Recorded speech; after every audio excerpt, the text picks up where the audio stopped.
اس میں دو چار بہت سخت مقام آتے ہیں کہ مشتاق ایک دو جگہ پر میں ٹھٹکا ضرور ہوں.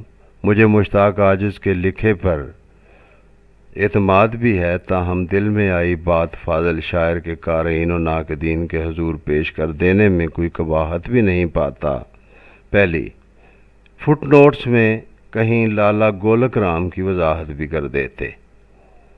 دوسری، یہ ایک دوہا مجھے چال میں کچھ الگ سا لگا کہ اس بالی کے دانے سونا دھوپ جلے جو بالی، اس بالی کی کیا ہریالی جو دانوں سے خالی.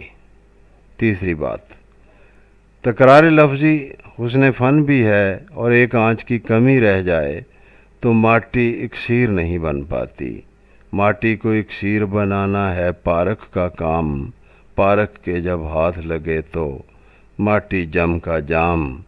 تن ماٹی کا پنجرا جس میں پنچھی رہے اداس، داؤں لگے تو توڑ کے پنجرا اڑ جائے آکاش.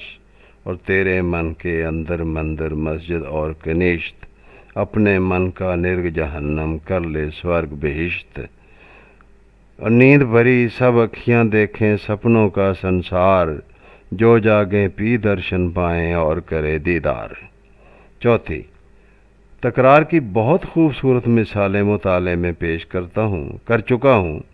یہاں کچھ بہت بڑھیا مثالیں پیش کر دوں کہ ساگر سے بھر لائے گاگر بادل جل برسائے، جل ندیا میں ندیا آخر ساگر میں مل جائے.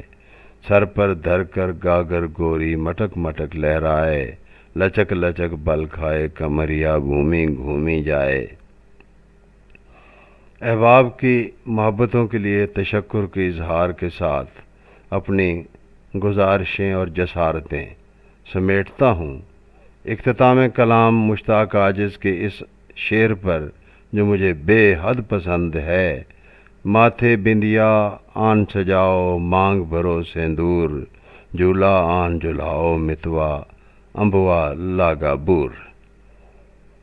محمد یعقوب آسی، بدھ 4 فروری 2015 کا لکھا ہوا مضمون. آج سوموار 21 ستمبر 2015 کو اکیلے اپنے کمرے میں بیٹھ کے ریکارڈ کیا. بہت شکریہ، بہت محبت.